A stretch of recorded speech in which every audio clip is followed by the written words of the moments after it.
बिस्मिल्लाहिर्रहमानिर्रहीम। अस्सलाम वालेकुम। मैं हूँ खानम मानसा शहज़ादी। ज़ाहिद पब्लिशर्स में खुश आमदीद। प्यारे बच्चों, हम उर्दू की किताब बराए जमात सौम पढ़ रहे हैं और आज हम इसका सबक नंबर 7 बरसात नज़्म पढ़ेंगे। हासलाते ताल्लुम। इस नज़्म की तकमील के बाद तुलबा इस काबिल हो जाएंगे कि वो सुनकर अपनी राय का मतलाल इजहार कर सकें, कसीर इस्तेमाल अल्फाज के हिज्जे पहचान सकें, मुख्तलिफ मौज़ूआत से मुतल्लिक अपने ख़यालात, एहसासात का ज़ुबानी इजहार कर सकें, नज़्म व नज़र को पढ़कर सवालों के जवाब दे सकें और उन्वान में तहरीर कर सकें, इशार को नस्र में तब्दील करके लिख सकें। अहम सिफ्त, इसम सिफ्त की निशानदेही कर सकें। तहरीर में अददी तरतीब 1 से 20 का दुरुस्त इस्तेमाल कर सकें। पढ़ने से पहले बताएं, बरसात का मौसम किन महीनों में पर मुश्तमिल है?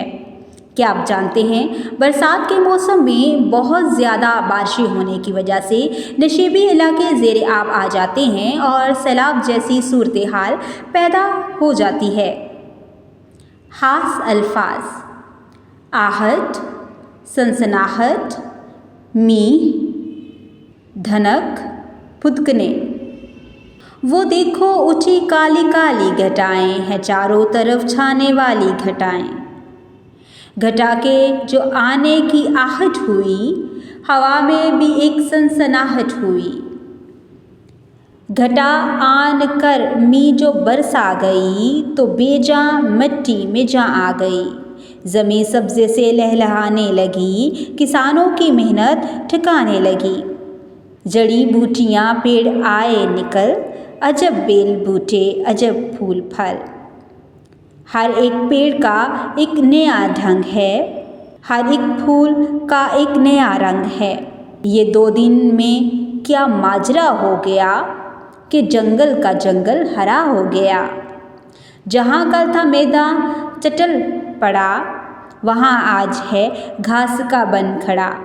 हज़ारों फुदकने लगे जानवर, निकल आए गोया के मिट्टी के पर। इस्माइल मीठी। रुकें और बताएं, बरसात के बाद जंगल की क्या हालत थी?